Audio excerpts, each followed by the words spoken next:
5, 4, 3, 2, 1. I feel sort of uneducated about this particular topic because I haven't read much about it.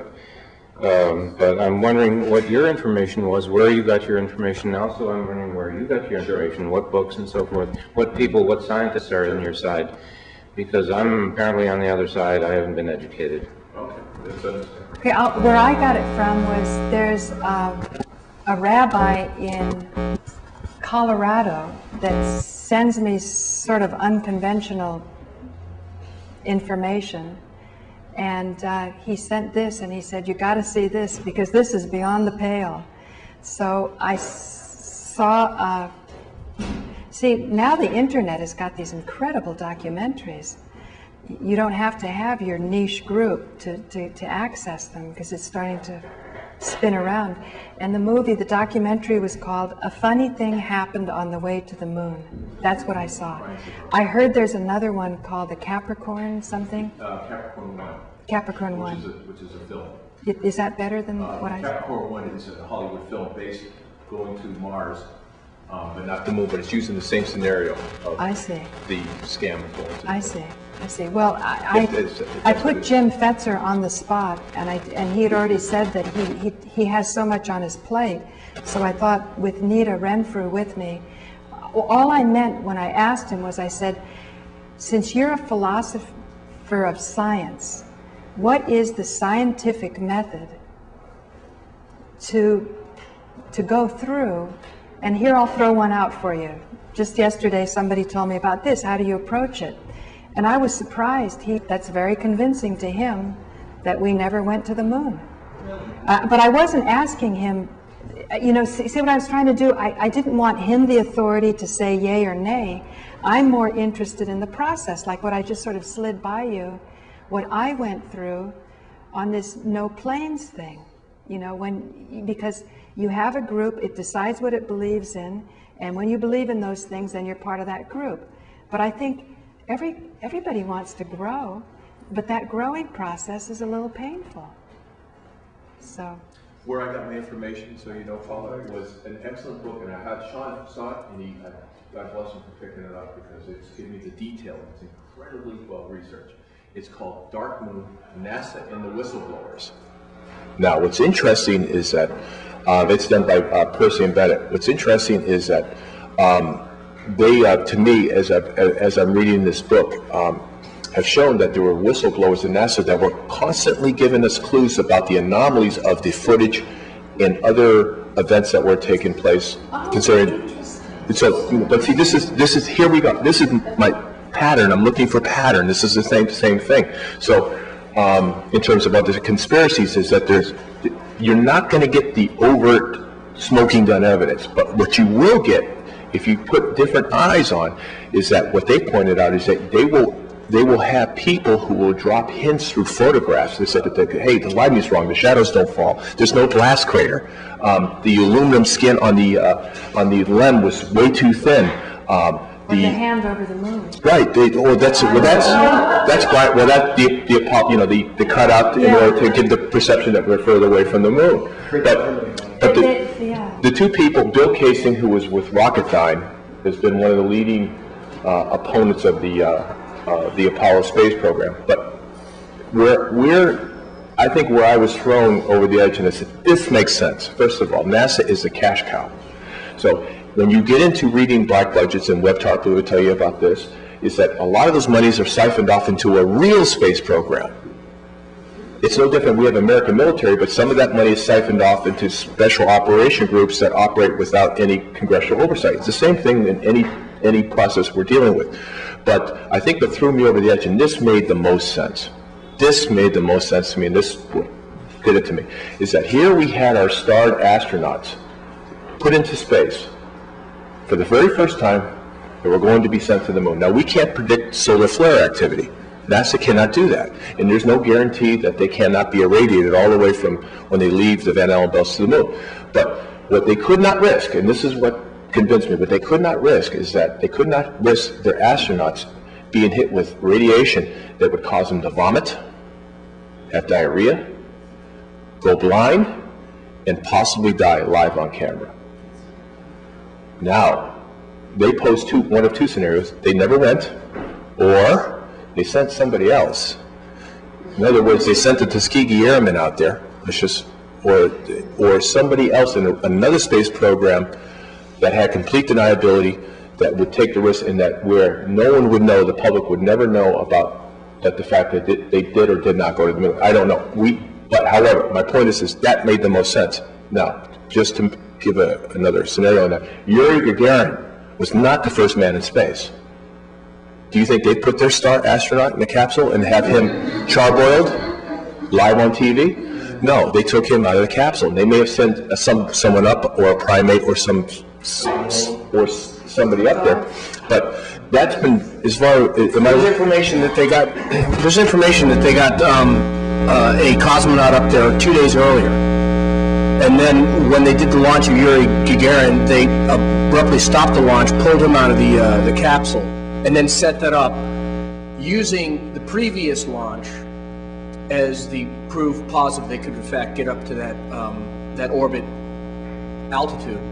And Yuri Gagarin never lifted off. The rocket went up, but he stayed on Earth. Wow. So, this is See, you guys, you're talking about this, you're so knowledgeable, it's so easy for you. But 3 weeks ago, I would have thought, that's yeah. Well, the other thing is that Or I just wouldn't want to The go other thing, there. I just, there's one other possibility. There's one other. There's one other. There's carrying water, was it? Yes, you remember that, yeah. There's one other possibility that the moon does in fact have an atmosphere, and that you wouldn't be charred by solar flares. That's one possibility. Ingo Swan wrote a book. Help me out. Penetration, where he remote viewed the moon. Now, what makes this credible is that they did a remote viewing exercise before a probe went to Jupiter. And there were 13 points that were remote viewed that were subsequently validated when a probe went there. So scientifically, they proved a high rate of success for remote viewing. Right. So Ingo Swan was then contacted by someone within the intelligence agencies, and he was told to remote view the moon. There's a whole process where he had to go to Washington, and then they put a hood on him, and he ended up going, to this very special underground facility, and he spent a number of days remote viewing the moon. And he came back saying, yes, the moon does in fact have an atmosphere. This is a problem, because we've all accepted the fact that the moon is a lifeless body. This is a problem if he's right. Yeah, that's correct. This is the powers that be see that as a problem. But more importantly, what a remote viewed was on the reverse side of the moon, he remote viewed humans naked, actually working as slave labor. Mining. yes. Not necessarily, according to Ingo Swan. There's a lot about the moon, according to Ingo Swan, that we don't know about. But see, here's something where I'm saying, if there's just one thing I can leave you with about citizen journalism is, how is this affecting you? How does your body feel about it? How does this, where do you go from there? Remote viewing, I'm only going to tell you my experience just as an example. That's all I want this to be, just as an example.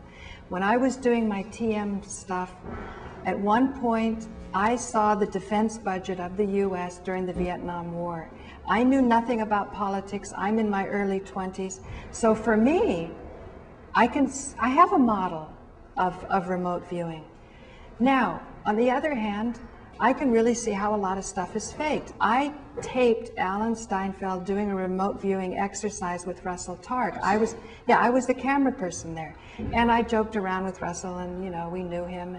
I went to India, and he'd always asked about me, and then I sent a couple of my live shows when I had a weekly show, where I rolled something in from RBN Live, where a lady was talking with a thick Southern accent, talking about a friend of hers, and this friend had seen some little child crying and asking for help. And the next day, when she calls the authorities, they're like at her doorstep right away. And then they want to get her into some program to help the government, or, you know, to help us. They didn't say the government. And all I know is Russell didn't say boo to me about it. So that makes me think, you know, we don't have to talk about the other side of the moon. How about the missing children? What about the pedophilia going on? Can't this is we? all interrelated. This is not something. You can't approach this from a Cartesian point of view that it's separate. It's all part of the same thing. No, but what I'm saying is, for me, I now, through getting an absolute non-answer to what I thought was some pretty swift stuff. I mean, I can see Russell's a busy guy and so on, but you know, these are my Manhattan viewers. I got the great honor and privilege of going live in Manhattan once a week for an hour, and I rolled in Russell Targ and J.J. Hertog. I was only honing in on Russell Targ because I know the guy and stuff. So shouldn't I get some kind of answer? And then I have it up under YouTube. I said, is remote viewing a dark art? You know, to try to...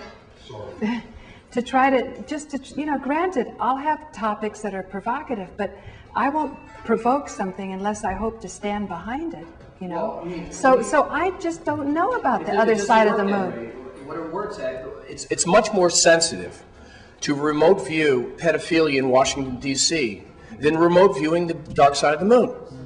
Right. Because it directly affects these organizations because people can relate to it. But see, what I'm saying but is... going to Ingo Swan... But why should I believe the dark side of the moon? Because subsequently, when Ingo remote viewed that, people within NASA came out who never read his book, that worked in the imaging department of NASA, said that in the probes had picked up spires, the exact same thing that Ingo had picked up. This is scientifically verified. How do I know Ingo's not in the CIA?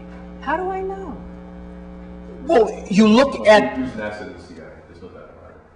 Yeah, I'm not challenging you, Sean. No, but the I just want everybody in the group to feel I'm going to give you an answer to that because powerful. His information was verified by people that he did not know. Way before this.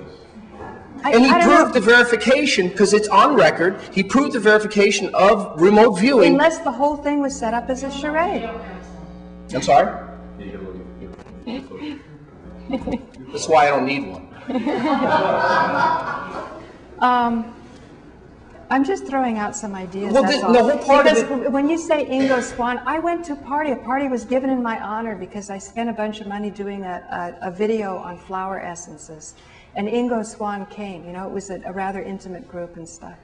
And there was one person I asked to be there that nobody wanted to be there, but because I was a guest of the honor, they had him be there. And this guy was sort of a tough guy lawyer, and he seemed to have advised his client not to go to Dallas when Oswald went, you know? So he's sort of knowledgeable. He totally fascinated me. He sort of repulsed a lot of the people I was with. And Ingo Swan loved the guy. That's who Ingo Swan spent time with at the party. But you know what? Let me Ingo Swan, let's look at it this way. It's just, I don't care. I don't care about the dark side of the moon. Nothing has touched me. Nothing has grabbed me. Nothing, for me, has made sense that I can tie it in. Just like the moon 3 weeks ago. Maybe you can show me something, it'll change. But I still don't see that people are... Okay, then I'll lay it out for you, okay?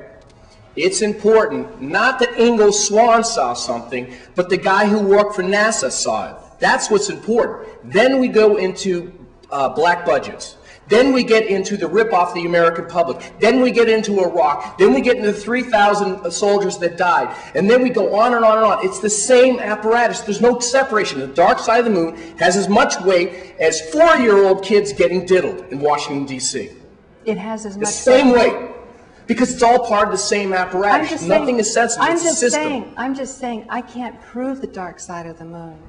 I could see these... You can't prove that... There's one producer who was You at the can't prove that Beltway. pedophilia exists in Washington, D.C. either. But what you can't prove, James Angleton said it best, I don't have the luxury of looking at the Soviets' records. But what I do have the luxury of doing is collecting evidence to divine pattern recognition. Probability. Well, And this is what the art is. okay, pedophilia in Washington, I can't say I can get my hands on, but at M&N, there are a few producers who definitely know about some really shady business going on here in Manhattan with children, okay? With, you know, like puppy mills. They don't know the half of it. They don't know the half of it. Clay and I, this is, yeah. and I can't even share. We can't even share the pictures that are out there because lives are at stake. That's how sensitive. Okay, so that's how sensitive. So here, the gentleman in the back. This. Other people. And I'm pretty convinced there are alien bases on the back of everything. Don, what did you used to do? So you want to tell about my past? I used to work for the NSA. Is that correct? Not that I knew anything. I didn't know anything. You still work for that organization, and you were trained to look at reality a certain way, correct? Well, I don't know. I did. No, but does your background lend itself to fanciful ruminations? No, I'm more scientific type. See, that means something to me.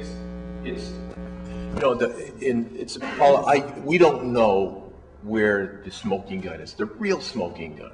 That's going to be because we're going to get thrown a curveball when we finally get it, and then there's going to be a deeper meaning to that smoking gun that's going to divine something that's even more important.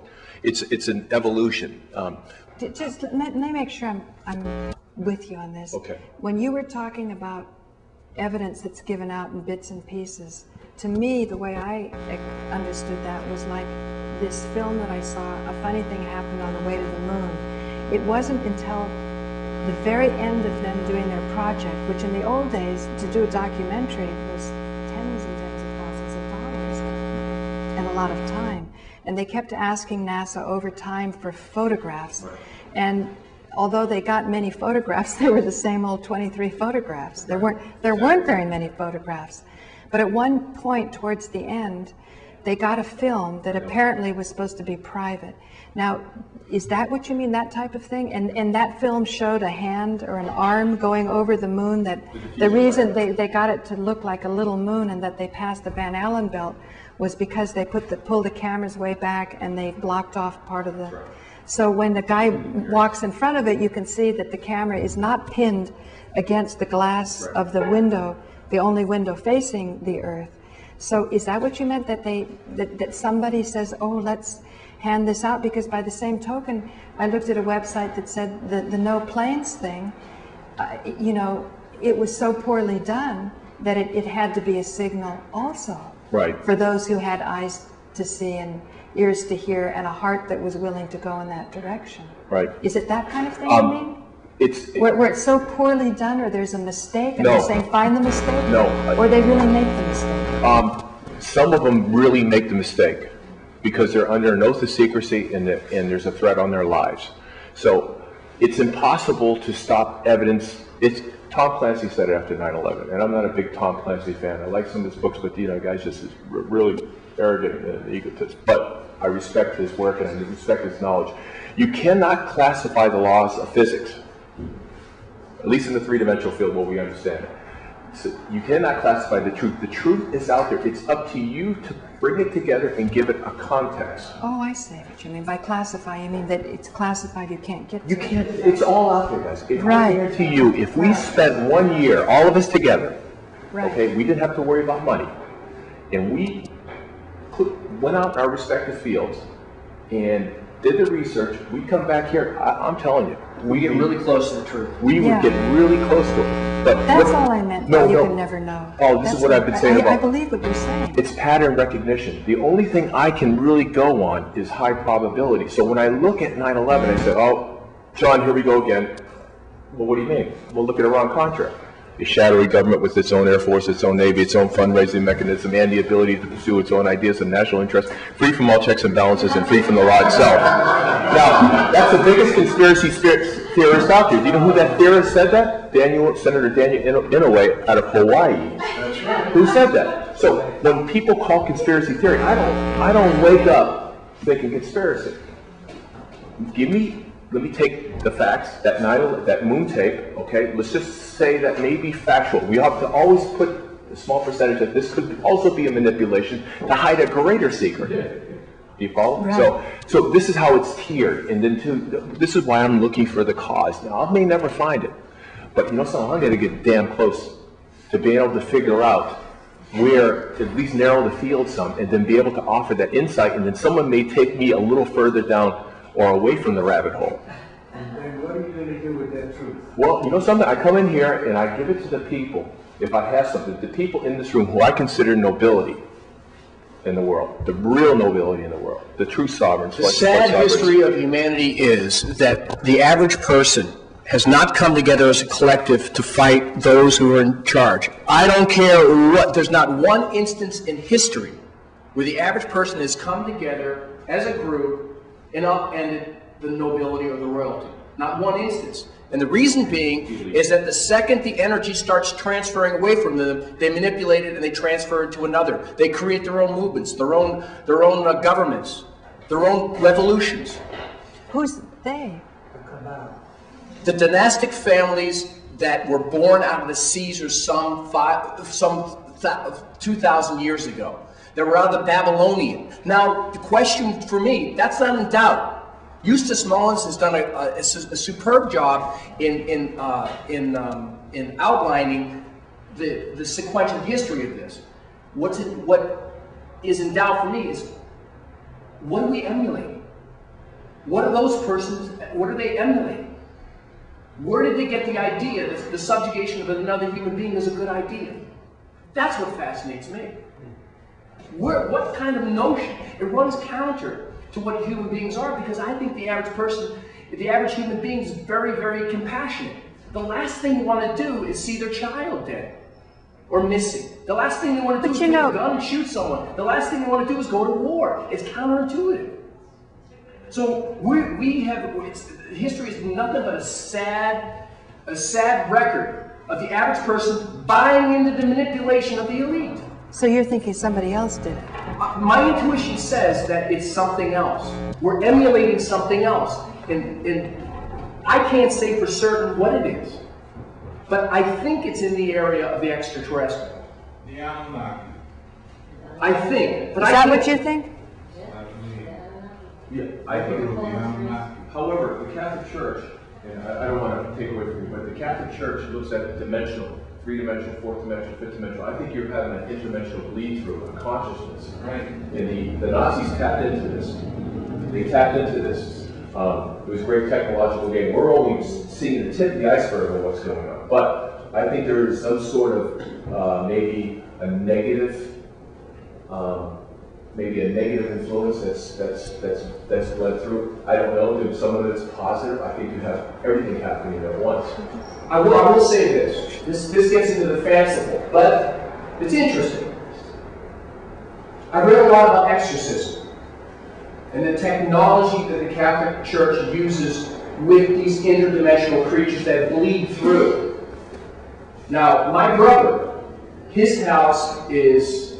Play? No, my twin brother is haunted. Me. Flat-ass haunted, okay? He's sitting in his room the other day.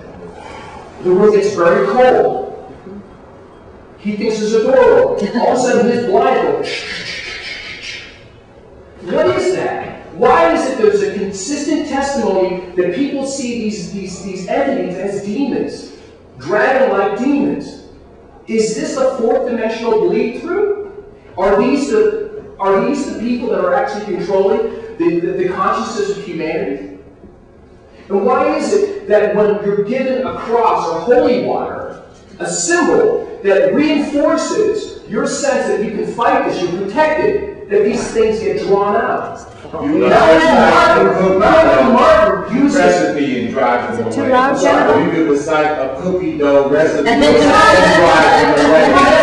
Once you take your attention off of them, they have no power. Exactly. There you go. Exactly. But the idea is protect. I'm not saying you need holy water. I'm saying you need an object that gives you enough faith to know that you're protected from that which is attacking your attention. Exactly. It could be a garbage truck. Right. but I'm simply saying that the Catholic Church has had this knowledge for quite some time. They understand the technology. Where did they get it? And why are they so concerned about these interdimensional these four-dimensional interdimensional creatures? And why is it the same physical motif? That's what I'm interested in. And I'm making leaps and bounds here, and I can't defend this. It's the same. But what I can say this is that it's interesting. It's the same motif that pops through all the time. You read Hostage to the Devil, Mallory Martin's book, and you'll see the similarities. I love watching the show Congress. You know that about 64% of these cases, there's water near that house that runs under the house. It's a conduit. So I'm seeing pattern recognition here. I'm saying, getting back to the overall control, are we susceptible, because we are spiritual creatures, are we susceptible to these interdimensional forces? To become violent. Have we been fed the idea of religion and the demon and the devil to keep us from understanding that we live in a multidimensional world and that we are, all of us, multidimensional infinity? Is this what they're depriving us of? These are the questions that pop in. Well, I have a question for Paula to comment on. First of all, to talk about what you were talking about, Sean, and that is personal empowerment and sovereignty and nobility and whatever you want to, royalty, whatever you want to call it, okay? And I have a question for you, Paula, in that as the consciousness goes higher in vibration and frequency, I tend to believe that we're all conscious beings, we're all a part of a greater consciousness. And as this consciousness is elevated, there are those ones who become our teachers. Some say Buddha, Jesus were great teachers.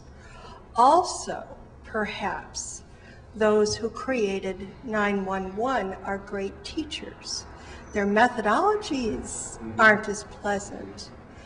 But how do you feel about the creation of these events and the creation of these beings to elevate our consciousness to divinity? Do you see them as being the same in terms of masterships? Was Hitler a master? I mean, are these masterships, their modus operandi are different, but is the whole goal to elevate the consciousness? Well, you mean